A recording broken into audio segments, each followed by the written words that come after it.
हर खबर पर होगी आपकी पकड़। डाउनलोड कीजिए एबीपी लाइव ऐप।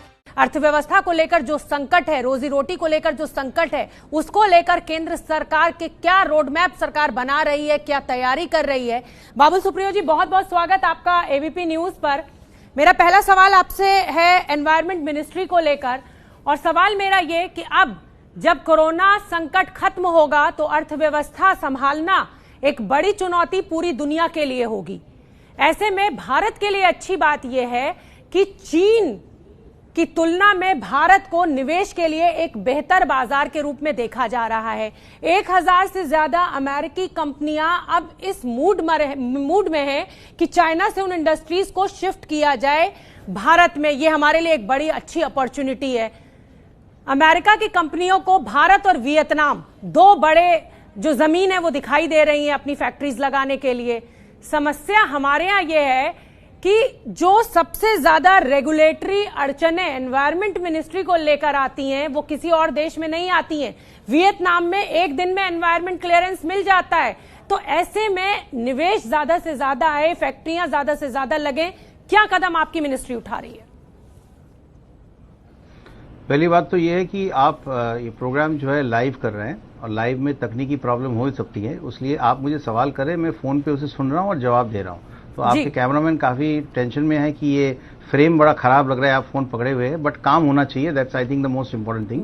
देखिए, मैं आपको बताऊं कि कल शाम को ही मेरे एक दोस्त है ब्रायन नाम का, लॉस एंजलिस में रहता है, और इंडिया में वो गाड़ी के जो मोटर्स होता है वो बनाते हैं, ब्रेक के अलग अलग सामान वो बनाते हैं, और उनके बहुत बड़े निवेश चाइना में है। मैं आपको एक चीज बताऊं कि देखिए, कोई हादसे की वजह से हमारे पास मौके आ गए हैं, ऐसी बात कहना ठीक नहीं है। ये कोरोना जैसी वायरस जो है, जिससे लोगों की मौत हुई है, तकलीफें हुई है, ये होना नहीं चाहिए। मैं थोड़ा अलग नजरिए से देखना चाहूंगा कि चाइना जो है कई सालों से, कुछ सालों से अपनी क्रेडिबिलिटी खो रही है। लोग उनको विश्वास नहीं कर पा रहे हैं। और आप देखिए, अगर आप व्यवसायी महल में भी पूछेंगे, ये बात सही है कि बहुत जल्द वो काम कर देते हैं, उनका एनवायरमेंट क्लियरेंस वगैरह जो है वो जल्दी मिल जाता है, लेकिन ये भी सच है कि वो जो वर्क एथिक्स जो है उसे मानते नहीं है।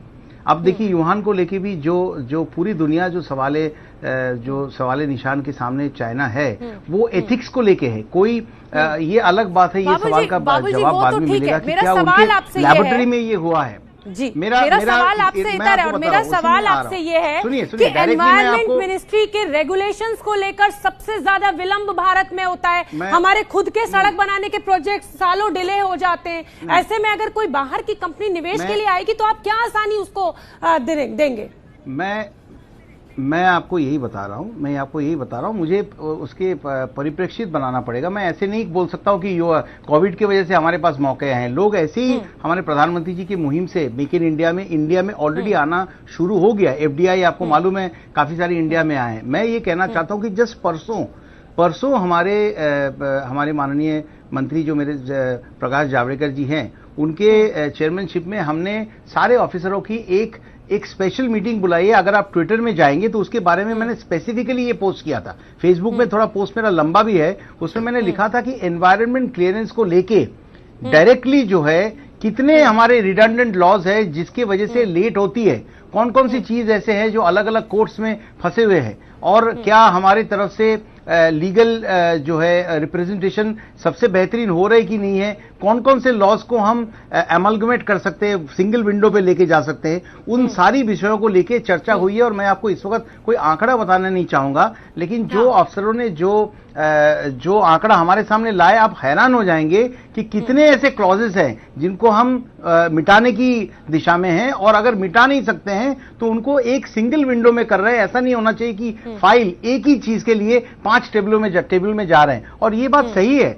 आज देखिए, ईज ऑफ डूइंग बिजनेस में हमने जंप डेफिनेटली बहुत बड़ा हमने छलांग लगाई है, लेकिन ये भी बिल्कुल सच है कि हमारे रस्तों के काम जो है वो भी एनवायरनमेंट क्लियरेंस के लिए जितना टाइम लगना चाहिए उससे ज्यादा लग जाता है, उससे कॉस्ट भी बढ़ जाते हैं। तो हमें सच्चाई को एक्नॉलेज करके रेटरिक नहीं बना के सच्चाई को एक्नॉलेज करके ऑलरेडी इस हालात में भी हम बैठे थे उसको लेके, और अगला 15 दिन में इसके बारे में कुछ बड़ी निर्णय की जाएगी और एनवायरमेंट क्लियरेंस जल्द से जल्द इंफ्रास्ट्रक्चर प्रोजेक्ट्स को मिले और बाहर से जो लोग यहाँ पे कंपनियां बनाना चाहते हैं उनको मिले। इस दिशा में हम बहुत ही मतलब सीरियसनेस के साथ काम कर रहे हैं। ये बहुत बड़ी बात आपको मैं बताने जा रहा हूँ। ठीक है बाबुल जी, मेरा दूसरा सवाल है, स्टेट पोल्यूशन बोर्ड और सेंटर पोल्यूशन बोर्ड आपस में तालमेल की बेहद कमी है। अब जैसा कि आप भी कह रहे हैं कि निवेश बढ़ाने के लिए बाहर से लोग भारत में आना चाहते हैं, इस तालमेल को बेहतर करने के लिए आप क्या करेंगे? क्योंकि बहुत सी स्टेट्स ऐसी हैं जहां आपकी सरकारें हैं नहीं, दूसरे पार्टी की सरकार है, तो वो उस तरीके का कोऑर्डिनेशन नहीं होता है, उसके चलते निवेश में बहुत दिक्कत आती है। हमने इन सारी बातों को इसको लेके भी हमने बहुत ही डिटेल में हमने चर्चा की है।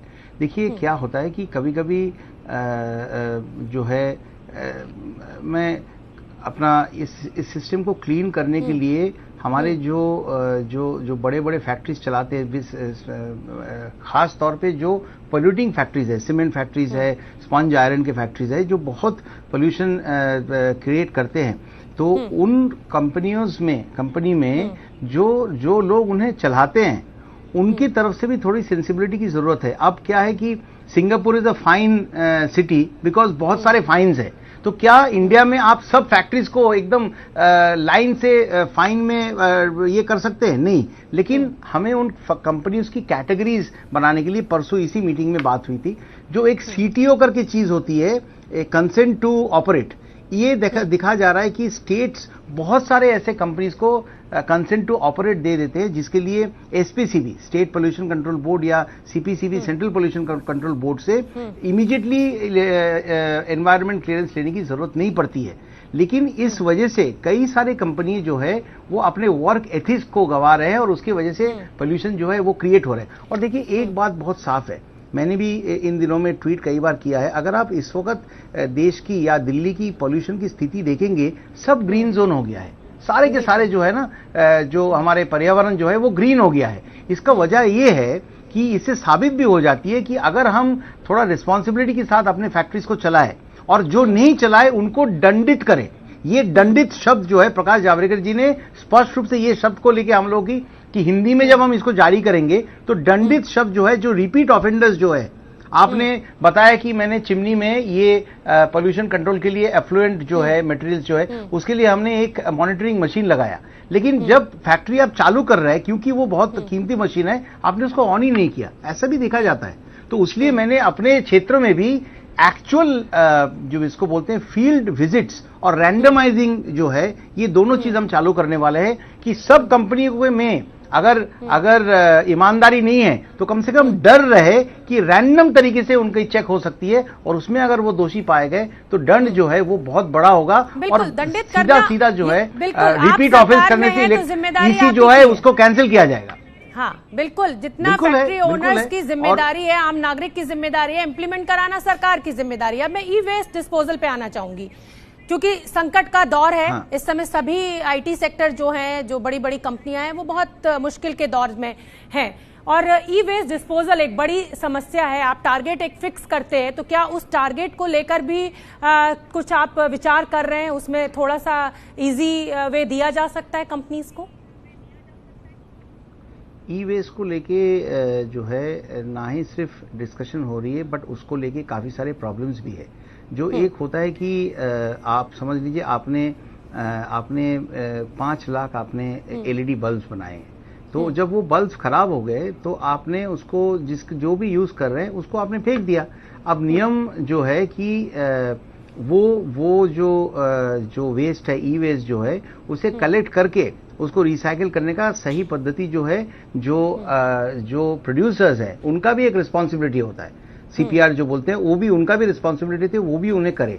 लेकिन उसमें भी काफी सारे अड़चने हैं, जैसे टीवी होता है, पुराने टीवी, बहुत सारे इलेक्ट्रॉनिक वेस्ट। आप सिर्फ चांदनी चौक में जाइए, आप हैरान हो जाएंगे कि एक एक दुकानों में कितना इलेक्ट्रॉनिक वेस्ट जमा होकर पड़ी हुई है। तो उसको लेके क्या हम कोई इंसेंटिव ला सकते हैं जिससे लोगों को ये लगे कि हाँ भाई, अगर हम इसको करें तो हमको इसके इस तहत थोड़े इंसेंटिव्स भी मिल सकते हैं। उस मामले में भी विचार हो रही है। लेकिन एक बात आपको मानना ही पड़ेगा कि हमारे देश में ये वेस्ट प्रोडक्ट्स को लेके सॉलिड वेस्ट मैनेजमेंट तो हो सकती है, हो भी रही है, लेकिन ये वेस्ट प्रोडक्ट्स को लेके जो रिस्पॉन्सिबल आचरण हम जो बना रहे हैं, जो प्रोड्यूसर्स है, उनकी तरफ से जितना होना चाहिए उतना नहीं है। आप थोड़ा बहुत देखिए, स्वच्छ भारत मिशन जो है एक मिशन मोड पे पूरे देश में चल रहा है, लेकिन आप खुद अगर आपके घर के सामने वाला थोड़ी सी जगह अगर साफ रखने के लिए आप खुद अगर उसके लिए आप रिस्पॉन्सिबिलिटी ना ले, तो सब चीज सरकार पुलिस भेज के नहीं कर सकती, अधिकारी भेज के नहीं कर सकती। तो हम ये जागरूकता आप आम नागरिकों की जिम्मेदारी पे ले आ रहे हैं, फैक्ट्री ओनर्स की जिम्मेदारी बिल्कुल नहीं कर रहा हूँ, बिल्कुल नहीं, अपने मंत्रालय अल्टीमेटली मुद्रा में नजर आ रहे हैं। लेकिन अब मैं बंगाल पे आना चाहती हूँ क्योंकि कोरोना काल है।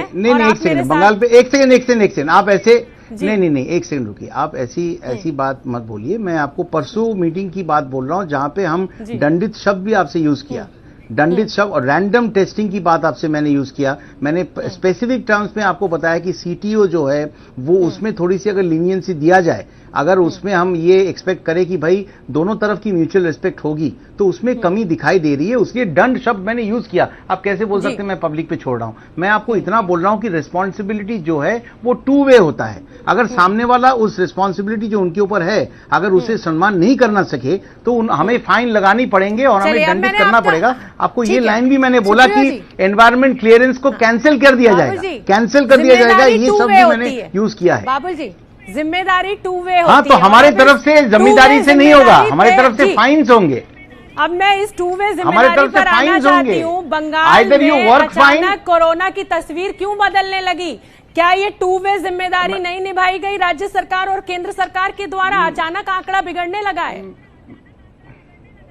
पीछे वाला जो टॉपिक था उसमें एक लास्ट लाइन मैं बोल दूं जो मीटिंग में मैंने कहा था कि आइदर यू वर्क फाइन और यू पे अ हेफ्टी फाइन, ये है।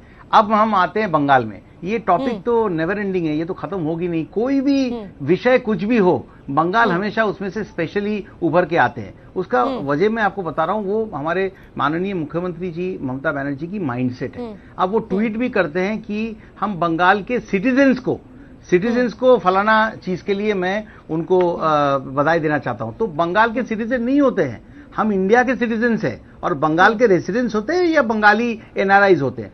अब देखिए, शुरुआत से ही ममता बनर्जी ने ये क्रेडिट लेने की कोशिश की कि पूरी दुनिया एक साइड में और बंगाल एक साइड में। वो उनका एक मंशा रही है कि what Bengal thinks today the world thinks tomorrow. ये जो हम सैकड़ों जमाने से सुनते आए हैं, वो हर चीज में इसी को लागू करने के चक्कर में ऐसा हो गया कि बंगाल में जो बंगाल में नंबर ऑफ कोविड जो है वो आज जो हो गया है, देश वहां पे परसों पहुंच रही है। कैसे? मॉर्टेलिटी रेट जो नेशनल एवरेज है उससे 3 गुना है, 12.86 पे आज मॉर्टेलिटी रेट है।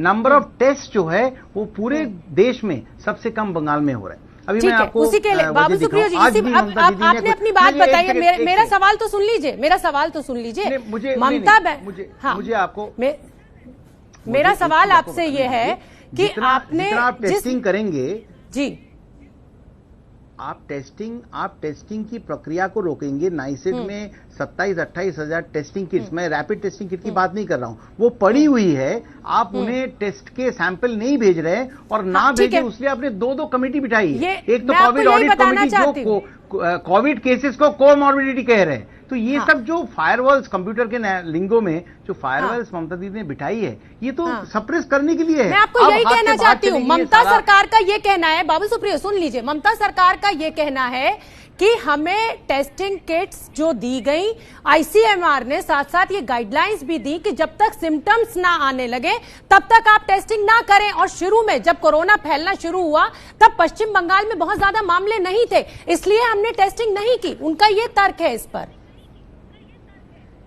उनको बोलने दीजिए ना, उससे क्या होता है? ये तर्क क्या आप कोई भी लॉजिकल फोरम में अगर आप रखेंगे तो क्या ये तर्क आपको लगता है कि ये तर्क ठीक बैठेगी?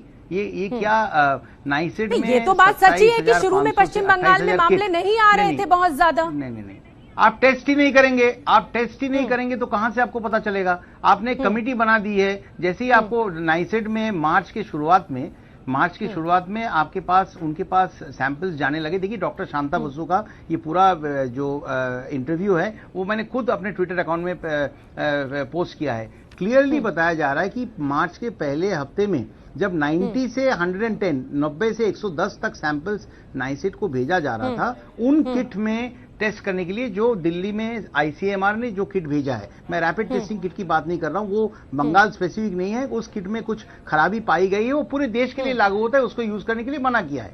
अब वो किट नाइसिट में पड़ा हुआ है, शुरुआत में 90 से 110 सैंपल्स भेजे गए हैं, बाद में मार्च के एंड में वो सिंगल फिगर में आ गया, 9, 8, 10, 12 तक आ गया। क्यों? क्योंकि ममता दीदी ने 2 कमेटी बिठा दी है। एक तो वो कोविड ऑडिट कमेटी, जिसके बारे में आईसीएमआर जो सेंट्रल टीम गई थी, उन्होंने भी सवाल उठाए कि भाई ये कोविड ऑडिट कमेटी ये है क्या चीज, इनका काम क्या है। दूसरा कमेटी जो है, सुनिए, दूसरा कमेटी जो है वो किसने बनाई है? वो कमेटी बनाई गई है कि सारे जो सस्पिशियस केसेस है, उनके जो सैंपल्स है, वो उसके बारे में ये कमेटी को बताई जाएगी। वो कमेटी डिसाइड करेगी कि ये सैंपल्स किसके पास भेजे जाएंगे, क्योंकि नाइसिट से जो रिपोर्ट्स आ रहे थे उसमें कोविड पॉजिटिव का संख्या जो है ज्यादा दिखा रहे थे, और ममता दीदी को इनको सप्रेस करना था। ठीक है, आपने ममता सरकार पर उंगली उठाई, ममता सरकार का कुछ और कहना है, वो भी सुन लीजिए। ममता सरकार ये कहती है, ये एक बड़ी शिकायत ये है कि जिस समय कोरोना के मामले आना शुरू किए, पश्चिम बंगाल 13वें नंबर पर था, मध्य प्रदेश आपने केंद्रीय टीम नहीं भेजी, गुजरात आपने केंद्रीय टीम नहीं भेजी, लेकिन आपने पश्चिम बंगाल केंद्रीय टीम भेजी। इसके लिए क्या जवाब आपके पास? इसके लिए जवाब सिंपल है। आप जो क्लास में कोई कोशिश कर रहे हैं तहे दिल से, बहुत ही तहे दिल से कोशिश कर रहे हैं, लेकिन फल पूरी दुनिया में हम देख रहे हैं, इटली, फ्रांस, यूके, अमेरिका, सब अपने तहे दिल से कोशिश कर रहे हैं और सही काम कर रहे हैं। तो उनको आप कंटिन्यूसली गाइडलाइंस भेज सकते हैं, आप उन्हें हेल्प कर सकते हैं। उनके ऑफिशियल्स जो है मीटिंग में आते हैं, मुख्यमंत्री जी मीटिंग्स में आते हैं। आप केरला ने इतना अच्छा काम किया, हमने उनको सराहना की है। अब बंगाल में केस के बाद केस आ रहे हैं जहां पे मेडिकल टीम पीपी पहने हुए हैं और बॉडी को रात के अंधेरे में जला रहे हैं, बॉडीज को अलग अलग अस्पताल में लेके जा रहे हैं, वहां पे पूरे गांव उनके पीछे भाग रही है। पुलिस को मारने, आपको अपने वीडियो देखा होगा, यहाँ पुलिस को पीटा जा रहा है क्योंकि वो लॉकडाउन को लागू करने की कोशिश कर रहे हैं। हावड़ा, मुर्शिदाबाद, मेटिया बुरुज, खिदिरपुर, कहीं पे लॉकडाउन का जो है लॉकडाउन को लागू नहीं की गई है, वहां पे भी दीदी की ये रमजान के मंथ में अपीजमेंट पॉलिटिक्स जिसको लेके हम हमेशा बोलते हैं। देखिए, मैं यहाँ पे एक केंद्रीय मंत्री के तहत बात कर रहा हूँ, बीजेपी नेता होके कोई आरोप नहीं लगा रहा हूँ, क्योंकि ये आरोप है ही नहीं, ये सारे फैक्ट्स है। आपके कोलीग्स के कैमरे से ये चीजें कैद हुई है, ये कोई बीजेपी का बनाया हुआ कोई डॉक्यूमेंट्री नहीं है। बिना कागज का मैं कोई बात नहीं करता हूं, मेरे टेबल में भरा पड़ा हुआ है कागज। अगर आप चाहते तो मैं एक के बाद आपको सारा डॉक्यूमेंट दिखाऊंगा। ये प्रोग्राम मेरे ऊपर नहीं है, कोविड के ऊपर है। एक बात तो है ना, एक बात पूरा टेबल मेरा भरा पड़ा हुआ है। दीदी जो बोल रही है टीम हर राज्य में गई, ठीक है, मध्य प्रदेश भी आपने आईसीएमआर की टीम भेजी, गुजरात भी भेजी, आप कह रहे हैं, लेकिन जो सवाल केंद्रीय टीम ने जाकर पश्चिम बंगाल के लिए उठाए, उसमें कहीं ना कहीं सियासत नजर आ रही है ममता बनर्जी को। नहीं, कहां से, किस चीज की सियासत?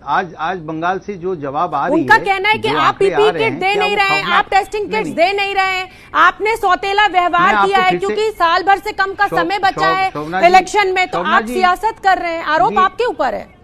नहीं, ये क्या होता है ना, ममता दीदी को थोड़ी सी एक तकलीफ ये है कि वो अपने आप को हमेशा स्पेशल समझते हैं। उनको ऐसा लगता है कि देश में इतना बड़ा खतरा, पूरी दुनिया में इतना बड़ा खतरा है और गाड़ी में बैठ के झालमुड़ी तो आप खाते हैं, जो है वो स्टार है वो। नहीं, सुनिए, नहीं, वो सब टॉपिक को यहाँ पे लेके आइए तो फिर 1 घंटे का प्रोग्राम करिए, हर चीज का जवाब दो मुझे। सुनिए, चार चीज का मुझे ओके करना था। मैंने 99 में उनसे टाइम मांगा था, मंत्री होने के बाद उन्होंने टाइम नहीं दिया। स्वच्छ भारत का जिस दिन लॉन्च था उसके बाद कोई भी गाड़ियां नहीं थी, सिर्फ चीफ मिनिस्टर की गाड़ी थी। उन्होंने मुझे कहा कि क्या हम लोग गवर्नर के घर पे जा रहे हैं, वहां गवर्नर हाउस में जा रहे हैं डिनर के लिए, तुम मेरी गाड़ी में बैठ जाओ, मैं तुम्हें ड्रॉप कर देता हूं। जयंत सिन्हा को एयरपोर्ट जाना था, वो चले गए और मैं उस गाड़ी में बैठ गया। क्या मैंने गलती की है? आप क्या बात कर रहे हैं? उसमें बैठा और अंदर मैंने ESIC हॉस्पिटल का उसका मैंने उनको बोला, उसके लिए मैंने उनको कहा कि आप सेंटर को चिट्ठी लिखिए, उसके अगेंस्ट में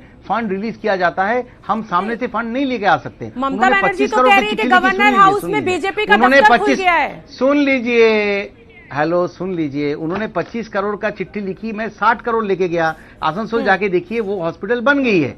दूसरा, एक ब्रिज के लिए परमिशन नहीं दे रहे थे, उस जगह के लिए, उस जगह का परमिशन मैंने लिया, उसमें एक पैसा सिर्फ जमीन के सिवा हमने केंद्रीय राज्य सरकार से नहीं लिया। 60 करोड़ रुपया 30 करोड़ रेल और सेल से मैं लेके गया, जो एक अपने आप में एक एग्जाम्पल है बहुत बड़ा। तो आप गाड़ी की बात करेंगे, आप मेरा एक IAS ऑफिसर चाहिए थी, PS जिसको बोलते हैं, उनको दीदी रिलीज नहीं कर रहे थे। आपको मालूम है कि IAS ऑफिसर्स को चीफ मिनिस्टर को रिलीज करना पड़ता है, उन्होंने रिलीज नहीं कर रहे थे। उनको रिक्वेस्ट किया कि आप रिलीज कर दीजिए, उन्होंने रिलीज कर दिया। ये अलग बात है कि बाद में उनको मैंने रखा नहीं। 4 मुद्दे थे वो गाड़ी में, मैंने चारों मुद्दा मैंने डिस्कस किया। एक चीफ कांग्रेस की मिनिस्टर तरफ से भी आपके ऊपर लग रहा है। नहीं, आप आरोप ऐसा मत लगाइए। फिर उस बीच में लेके जाते वक्त उन्होंने विक्टोरिया मेमोरियल के सामने बोला कि बाबू चलो झालमुड़ी खाते हैं। तो आपको क्या लगता है मैं बदतमीज हूं कि दीदी को बोलूंगा नहीं आपके साथ झालमुड़ी खाऊंगा तो फोटो आ जाएगी तो लोग मुझे गाली देंगे? मेरे अपने पार्टी के लोग मुझे भला बुरा कहा, लेकिन मैं समझा कि वो एक संविधानिक पोस्ट में है, मैं भी एक संविधानिक पोस्ट में हूं, दफ्तर क्या हुआ? अरे सुनिए, एक एड मुझे टीवी में बड़ा अच्छा लगता था कि my dad used to take me to his club every Sunday to where I used to play polo.